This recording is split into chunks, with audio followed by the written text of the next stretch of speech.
To live life truly free is a question that many thinkers throughout the millennia have pondered. To live life free of any restrictions. Justice for all. It was Kant who first came up with the idea that it's our emotions and ourselves, us as human beings, that restrict our true freedom to do whatever we please, whenever we please. And I agree with him unequivocally. Death, for many, is a nightmare. It's what keeps us awake at night. It's what stops us from doing our daily jobs because of death and the possibility of not being alive.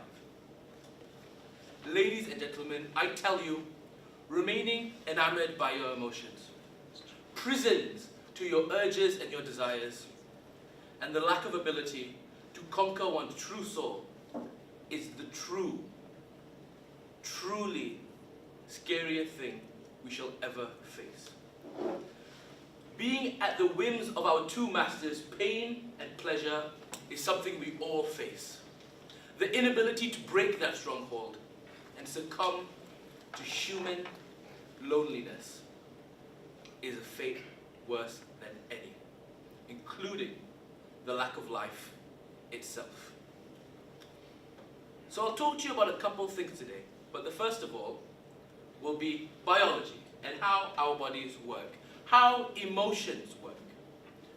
When you see a girl that you immediately fall in love with, when you see a piece of pie that you can't resist but run after, this is all chemicals within your body, ladies and gentlemen. Triggers in your brain, in your kidneys, in your liver, in your stomach, telling you, I want that pie. Even though you know very well that that pie is going to cause problems for your ever-expanding relationship. You see, in this moment in time, a situation I have been in many occasions, you are free. You are succumbed to a fate worse than any.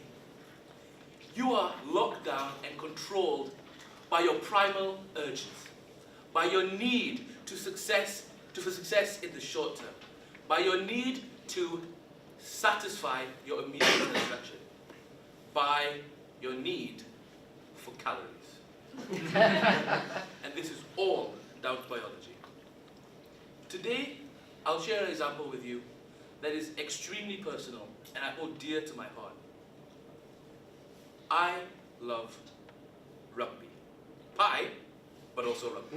I've played it since I was young, even though, for many of you, the thought of rushing into someone double your size, and yes, people double my size do exist, is a nightmare. For me, I get a thrill out of it. I love it.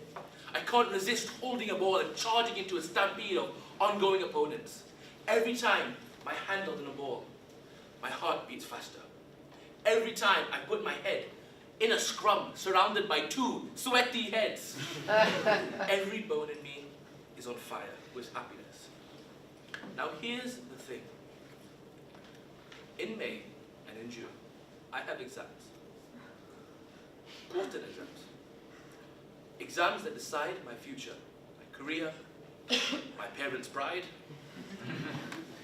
And without rugby, I can ace those exams.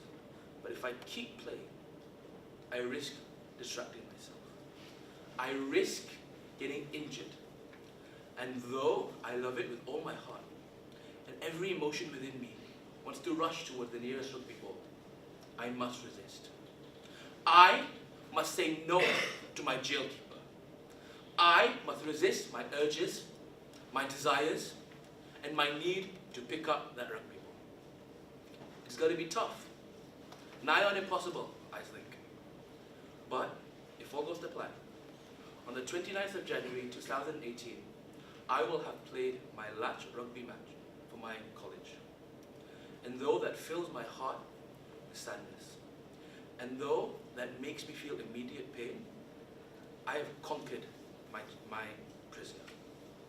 I have told myself I will move beyond the pain of the present and I will look to the future. I will maximize my potential and avoid a fate worse than any other. I have achieved freedom. Thank you very much.